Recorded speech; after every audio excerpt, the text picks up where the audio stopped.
ஓம் சாந்தி. Murali date 28/6/2024. காலை முரளி பாப்தாதா மதுபன். இனிமையான குழந்தைகளே, உள்நோக்கு முகமாக ஆகுங்கள், அதாவது அமைதியாக இருங்கள்.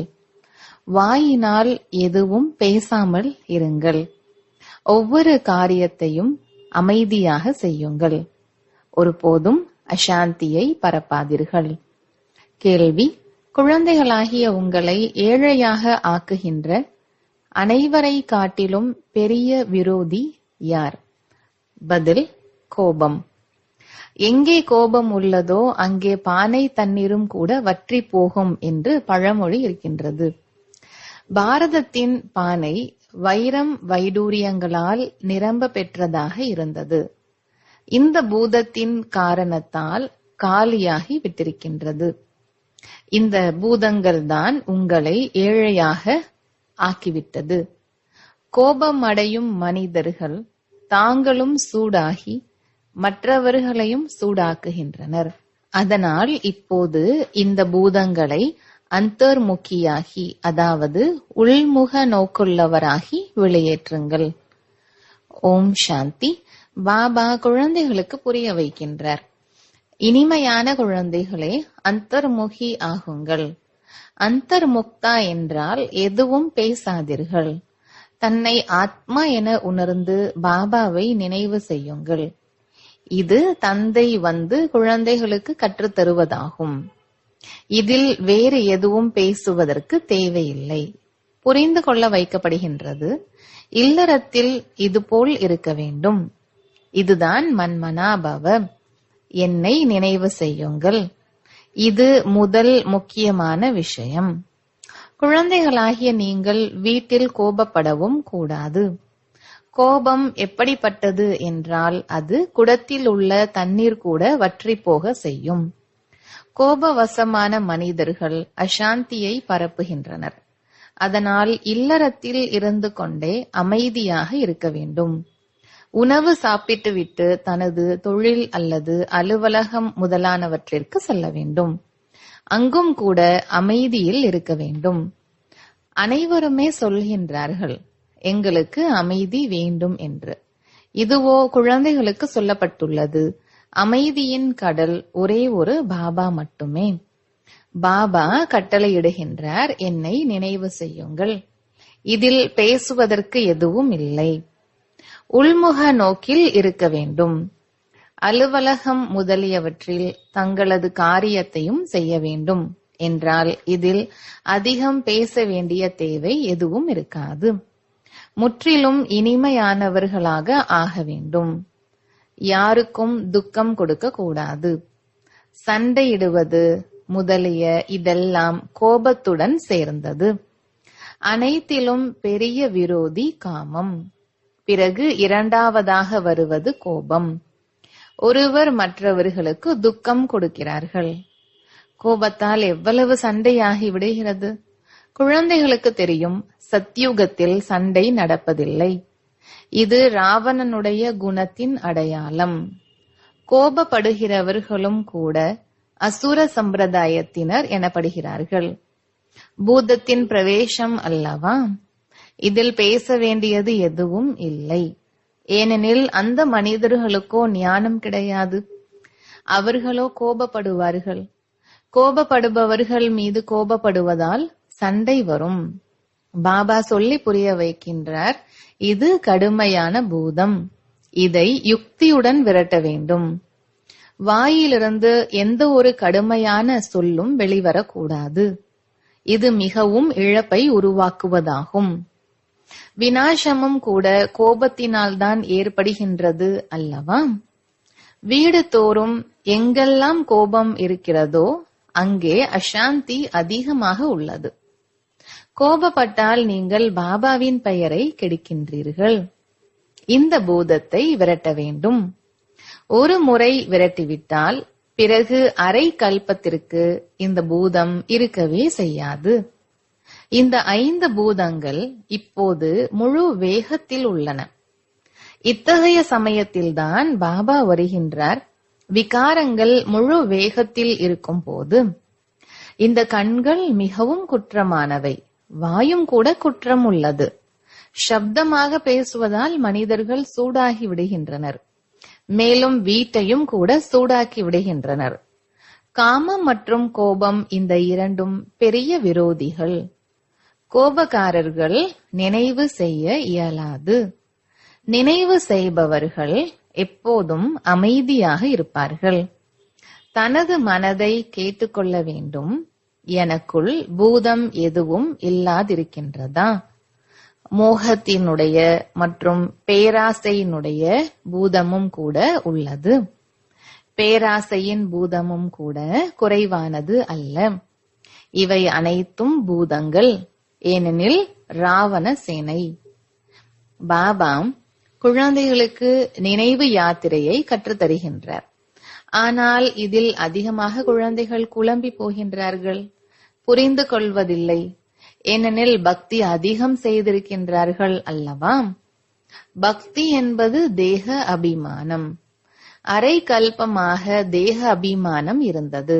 வெளிமுக நோக்கில் இருப்பதால் தன்னை ஆத்மா என உணர முடிவதில்லை. பாபா மிகுந்த முக்கியத்துவம் கொடுக்கின்றார். தன்னை ஆத்மா என உணர்ந்து பாபாவை நினைவு செய்யுங்கள். ஆனால் அதுதான் முடிவதில்லை. மற்ற அனைத்து விஷயங்களையும் ஏற்றுக்கொள்ளவும் செய்கிறார்கள். பிறகு சொல்லிவிடுகிறார்கள், எப்படி நினைவு செய்வது? எந்த ஒரு பொருளும் காணப்படுவதில்லை. அவர்களுக்கு சொல்லி புரிய வைக்கப்படுகின்றது, தன்னை ஆத்மா என உணருங்கள். இதையும் கூட அறிவீர்கள், அவர் எல்லையற்ற தந்தையாக உள்ளார். வாயினால் சிவா சிவா என சொல்ல தேவையில்லை. உள்ளுக்குள் தெரிந்திருக்கின்றீர்கள் அல்லவா நான் ஆத்மா என்பதை. மனிதர்கள் அமைதியை வேண்டுகின்றனர். அமைதியின் கடலாக இருப்பவர் அந்த பரமாத்மா ஒருவரே. நிச்சயமாக ஆஸ்தியும் அவர்தான் தருவார். இப்போது பாபா சொல்லி புரிய வைக்கின்றார், என்னை நினைவு செய்வீர்கள் என்றால் அமைதி ஏற்பட்டுவிடும். மேலும் பல பிறவிகளுக்கான பாவ கர்மங்கள் விநாசமாகிவிடும். வேறு ஒன்றும் எதுவும் இல்லை. இவ்வளவு பெரிய லிங்கம் அவ்வாறு இல்லை. ஆத்மா சிறியது, பாபாவும் சின்ன அளவாகவே உள்ளார். நினைவோ அனைவருமே செய்கின்றனர். ஹே பகவான், ஹே கடவுளே. யார் சொல்கிறார்கள்? ஆத்மா சொல்கிறது, என்னுடைய தந்தையை நினைவு செய்கின்றேன். ஆக பாபா குழந்தைகளுக்கு கூறுகின்றார், மன்மனா பவ. இனிமையான குழந்தைகளே, அந்தர்முகியாக இருங்கள். இப்போது என்னென்ன பார்க்கிறீர்களோ அவை அனைத்தும் அழிந்துவிட போகின்றன. மற்றபடி ஆத்மா அமைதியாக உள்ளது. ஆத்மா சாந்தி தாமத்திற்குத்தான் செல்ல வேண்டும். எதுவரை ஆத்மா தூய்மை ஆகவில்லையோ அதுவரை அது சாந்தி தாமம் செல்ல முடியாது. ரிஷி, முனி முதலானோரும் அமைதி எப்படி கிடைக்கும் என கேட்கிறார்கள். பாபாவோ சகஜமான யுக்தி சொல்கின்றார். ஆனால் குழந்தைகளில் பலர் அமைதியாக இருப்பதில்லை. பாபாவிற்கு தெரியும், வீடுகளில் இருக்கிறார்கள், ஆனால் முற்றிலும் அமைதியாக இருப்பதில்லை. சென்டர்களுக்கு கொஞ்ச நேரம் செல்கின்றனர். உள்ளுக்குள் அமைதியாக இருந்து பாபாவை நினைவு செய்வதில்லை. நாள் முழுவதும் வீட்டில் தொந்தரவு செய்து கொண்டே இருக்கின்றனர். ஆகவே சென்டருக்கு வந்தாலும் கூட அமைதியாக அமர முடிவதில்லை. யாருக்காவது தேகத்தின் மீது பிரியம் ஏற்பட்டு விட்டது என்றால் அவர்களது மனம் ஒருபோதும் அமைதி அடையாது. அதனுடைய நினைவுதான் வந்து கொண்டே இருக்கும். பாபா புரிய வைக்கின்றார், மனிதர்களிடம் 5 பூதங்கள் உள்ளன. இவர்களுக்குள் பூதம் பிரவேசமாகி உள்ளது என சொல்கின்றார்கள் அல்லவா? இந்த பூதங்கள் தான் உங்களை ஏழையாக ஆக்கிவிட்டன. பூதம் என்று ஏதேனும் ஒன்று இருக்கலாம், அதுவும் எப்போதாவது பிரவேசமாகி விடுகிறது. பாபா சொல்கின்றார், 5 பூதங்கள் ஒவ்வொருவருக்குள்ளும் பிரவேசமாகி உள்ளன. இந்த பூதங்களை விரட்டுவதற்காகத்தான் அழைக்கின்றனர். பாபா வந்து எங்களுக்கு அமைதி கொடுங்கள், இந்த பூதங்களை விரட்டுவதற்கான யுக்தி சொல்லுங்கள். இந்த பூதங்களோ அனைவரிடமும் உள்ளன. இது ராவண ராஜ்யம் அல்லவா? அனைத்தையும் விட கடுமையான பூதம் காமம், கோபம். பாபா வந்து பூதங்களை விரட்டுகின்றார் என்றால் அதற்கு பதிலாக ஏதேனும் கிடைக்கத்தான் வேண்டும் அல்லவா? அவர்கள் பேய் பிசாசுகளை விரட்டுகின்றனர், எதுவும் கிடைப்பதில்லை. இதை குழந்தைகள் அறிவார்கள். முழு உலகிலும் இருந்து பூதங்களை விரட்டுவதற்காக பாபா வருகின்றார். இப்போது முழு உலகத்திலும் அனைவருக்குள்ளும் பூதங்கள் பிரவேசமாகியுள்ளன. தேவதைகளிடம் எந்த ஒரு பூதமும் இருப்பதில்லை. தேக அபிமானத்தின் பூதமோ, காமம், கோபம், பேராசை, பற்று எதுவுமே இருப்பதில்லை. பேராசையின் பூதமும் குறைவானது அல்ல. இந்த முட்டையை சாப்பிட வேண்டும், அதை இதை சாப்பிட வேண்டும். அநேகரிடம் பூதங்கள் உள்ளன.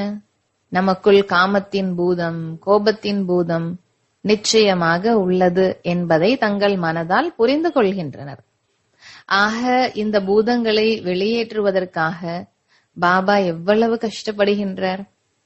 தேக அபிமானத்தில் வருவதால் நான் நகை அணிய வேண்டும், இன்னென்ன செய்ய வேண்டும் என்ற எண்ணமெல்லாம் வருகின்றது. பிறகு சம்பாதித்த வருமானமெல்லாம் காணாமல் போய்விடும். கோபப்படுகிறவர்களுக்கும் கூட இதே நிலைமைதான். கோபத்தில் வந்து தந்தை குழந்தைகளை கொன்று விடுகின்றார். குழந்தைகள் தந்தையை கொன்று விடுகின்றனர். மனைவி கணவனை கொன்று விடுகின்றாள். எப்படி எப்படியெல்லாம் வழக்குகள் உள்ளன என்று சிறையில் போய் நீங்கள் பாருங்கள். இந்த பூதங்களின் பிரவேசத்தின் காரணத்தால் பாரதத்தின் நிலை என்னவாக ஆகிவிட்டது? பாரதத்தின் மிக பெரிய பானை தங்கம் வைரங்களால் நிரம்ப பெற்றிருந்தது. இப்போது காலியாகிவிட்டது. சொல்கின்றார்கள் அல்லவா, கோபத்தின் காரணத்தால் தண்ணீர் பானை கூட காய்ந்து போகும். ஆக இந்த பாரதத்தின் நிலையும் கூட இது போல ஆகிவிட்டது. இதையும் யாரும் தெரிந்திருக்கவில்லை. பூதங்களை வெளியேற்றுவதற்காக பாபா தான் வருகின்றார். இதை வேறு எந்த ஒரு மனிதரும் வெளியேற்ற முடியாது. இந்த 5 பூதங்கள் மிகவும் சக்தி வாய்ந்தவை. அரை கல்பமாக இவற்றின் பிரவேசம் நடைபெற்று வந்தது. இந்த சமயமோ கேட்கவே வேண்டாம். யாராவது தூய்மையாக இருக்கலாம், ஆனால் பிறவியோ விகாரத்திலிருந்துதான் கிடைக்கின்றது. பூதங்களோ இருக்கத்தான் செய்கின்றன அல்லவா? 5 பூதங்கள் பாரதத்தை முற்றிலும் ஏழையாக ஆக்கிவிட்டன. அதனால் வெளியிலிருந்து கடன் வாங்கிக் கொண்டே இருக்கின்றனர். பாரதத்திற்காகத்தான் பாபா கூறி புரிய வைக்கின்றார். இப்போது குழந்தைகளாகிய உங்களுக்கு இந்த கல்வியால் எவ்வளவு செல்வம் கிடைக்கின்றது? இது அழியாத படிப்பு, அழியாத தந்தை கற்றுத்தருகின்றார். பக்தி மார்க்கத்தில் எவ்வளவு வழக்கங்கள் உள்ளன. பாபா சிறு வயதிலிருந்தே கீதை படித்து வந்தார். மேலும் நாராயணருக்கு பூஜை செய்து வந்தார். எதையும் புரிந்து கொள்ளவில்லை. நான் ஆத்மா, அவர் என்னுடைய தந்தை, இதையும் கூட புரிந்து கொண்டிருக்கவில்லை. அதனால் எப்படி நினைவு செய்வது என்று கேட்கின்றனர்.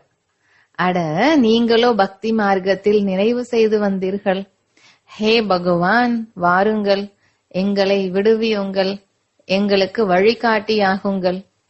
வழிகாட்டி கிடைப்பது முக்தி, ஜீவன் முக்திக்காக. பாபா இந்த பழைய உலகத்தின் மீது வெறுப்பு ஏற்படுமாறு செய்கின்றார். இந்த நேரம் ஆத்மாக்கள் அனைவருமே கருப்பாக உள்ளனர் எனும் போது அவர்களுக்கு வெள்ளையான உடல் எப்படி கிடைக்கும்? தோல் எவ்வளவுதான் வெளுப்பாக இருந்தாலும் ஆத்மாவோ கருப்பாக உள்ளது அல்லவா? வெள்ளையான அழகான சரீரம் உள்ளவர்களுக்கு போதை எவ்வளவு இருக்கிறது? ஆத்மா எப்படி வெள்ளையாகின்றது என்று மனிதர்களுக்கு தெரிவதே இல்லை. அதனால் அவர்கள் நாஸ்திகர் எனப்படுகின்றார்கள். யார் தங்களின் தந்தை படைப்பவர் மற்றும் அவரது படைப்பை பற்றி அறியாமல் இருக்கிறார்களோ அவர்கள் நாஸ்திகர்கள். யார் தெரிந்திருக்கின்றார்களோ அவர்கள் ஆஸ்திகர்கள். பாபா எவ்வளவு நன்றாக அமர்ந்து குழந்தைகளாகிய உங்களுக்கு சொல்லி புரிய வைக்கின்றார். ஒவ்வொருவரும் தங்கள் மனதை கேட்டுக்கொள்ள வேண்டும். எதுவரை எனக்குள் தூய்மை உள்ளது, எதுவரை நான் என்னை ஆத்மாவாக உணர்ந்து பாபாவை நினைவு செய்கின்றேன். நினைவு பலத்தினால்தான் ராவணன் மீது வெற்றி அடைய முடியும். இதில் ஷரீரம் சக்திசாலியாக இருப்பதற்கான விஷயமே இல்லை. இந்த நேரம் அனைவரை காட்டிலும் பலசாலியாக இருப்பது அமெரிக்கா. ஏனென்றால் அவர்களிடம் செல்வம், வெடிமருந்துகள் முதலியன அதிகமாக இருக்கின்றன.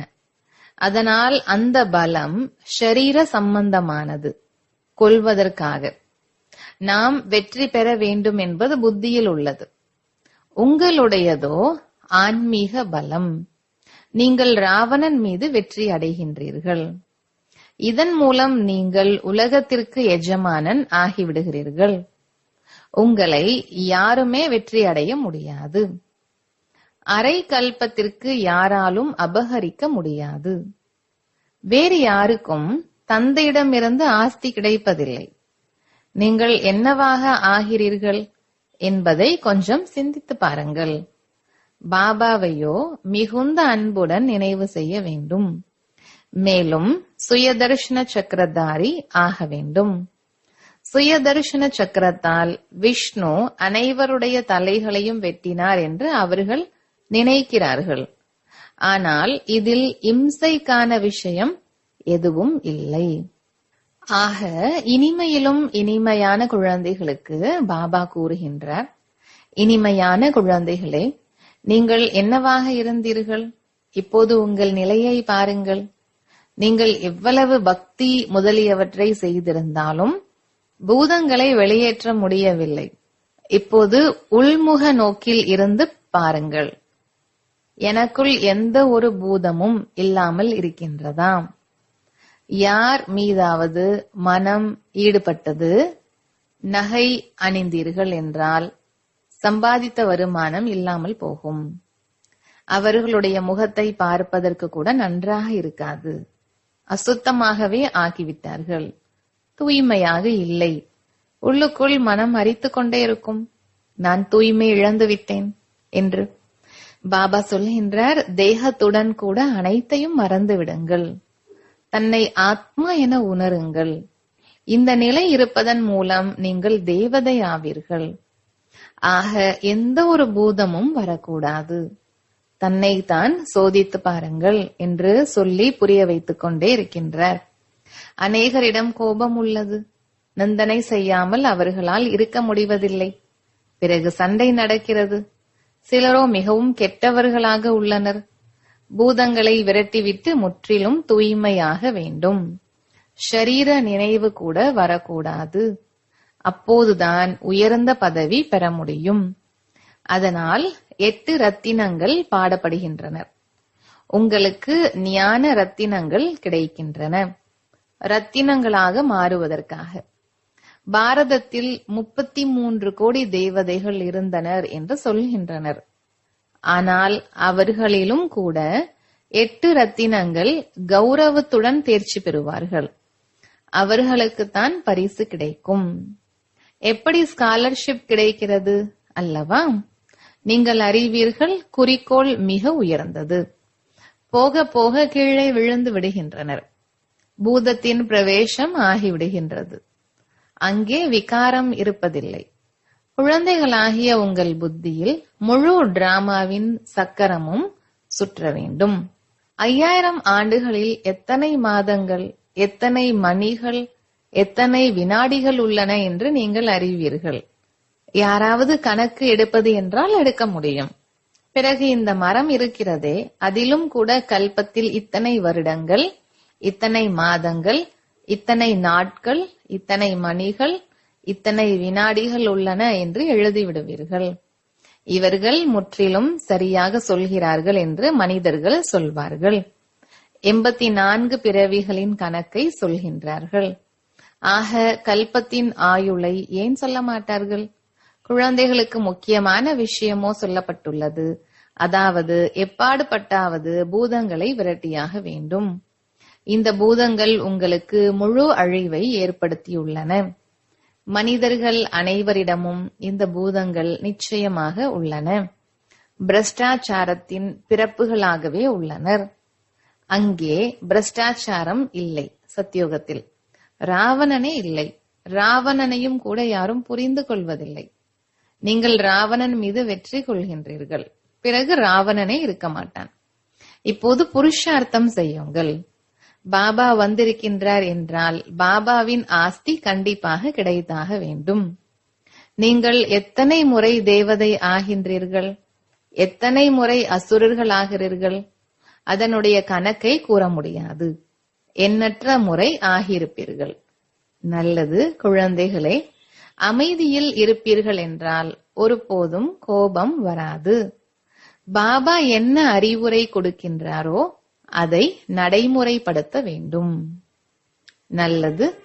இனிமையிலும் இனிமையான, வெகு காலம் கழித்து காணாமல் போய் கண்டெடுக்கப்பட்ட செல்ல குழந்தைகளுக்கு தாயும் தந்தையும் ஆகிய பாப் தாதாவின் அன்பு நினைவுகளும் காலை வணக்கமும். ஆன்மீக குழந்தைகளுக்கு ஆன்மீக தந்தையின் நமஸ்காரம். தாரணைக்கான முக்கிய சாரம். முதலாவது, தன்னை தான் கேட்டுக்கொள்ள வேண்டும். எனக்குள் எந்த ஒரு பூதமும் இல்லைதானே. கண்கள் குற்றமுள்ளதாக இல்லையே. சப்தமாக பேசுகின்ற அல்லது அசாந்தியை பரப்புகின்ற பழக்கம் இல்லைதானே. பேராசை, மோகத்தின் விகாரங்கள் தொந்தரவு செய்யாமல் இருக்கின்றனவா? இரண்டாவது, எந்த ஒரு தேகதாரியிடமும் மனம் ஈடுபடாமல் இருக்க வேண்டும். தேகத்துடன் கூட அனைத்தையும் மறந்து நினைவு யாத்திரை மூலம் தனக்குள் ஆன்மீக பலத்தை நிரப்ப வேண்டும். ஒரு முறை பூதங்களை விரட்டிவிட்டு அரை கல்பத்திற்கு விடுதலை பெற வேண்டும். வரதானம், ஈஸ்வரிய சட்டத்தை புரிந்து கொண்டு விதியின் மூலம் வெற்றியை பலனாக அடையக்கூடிய முதல் டிவிஷனுக்கு அதிகாரி ஆகுங்கள். விளக்கம், தைரியத்தின் ஒரு அடி எடுத்து வைக்கும் போது பல அடிகளுக்கான உதவி. நாடகத்தில் இந்த சட்டத்தின் விதி பதிவாகி இருக்கின்றது. ஒருவேளை இந்த விதியானது சட்டத்தில் இல்லாமல் இருந்தால் அனைவரும் உலகில் ராஜாவாக ஆகியிருப்பர். வரிசை கிரமம் ஆவதற்கான சட்டம் இந்த விதியின் காரணத்தினால்தான் உருவாகின்றது. ஆக எவ்வளவு விரும்புகிறீர்களோ தைரியம் வையுங்கள் மற்றும் உதவி அடையுங்கள். சமர்ப்பணம் ஆனவர்களாக இருந்தாலும் இல்லறவாசிகளாக இருந்தாலும் அதிகாரம் சமமாக இருக்கின்றது. ஆனால் விதியின் மூலம் வெற்றி. இந்த ஈஸ்வரிய சட்டத்தை புரிந்து கொண்டு அலட்சியத்தின் லீலைகளை அழித்துவிட்டால் முதல் டிவிஷனுக்கான அதிகாரம் கிடைத்துவிடும். ஸ்லோகன், சங்கல்பம் என்ற பொக்கிஷத்தில் சிக்கனத்தின் அவதாரமாக ஆகுங்கள். நல்லது. ஓம் சாந்தி.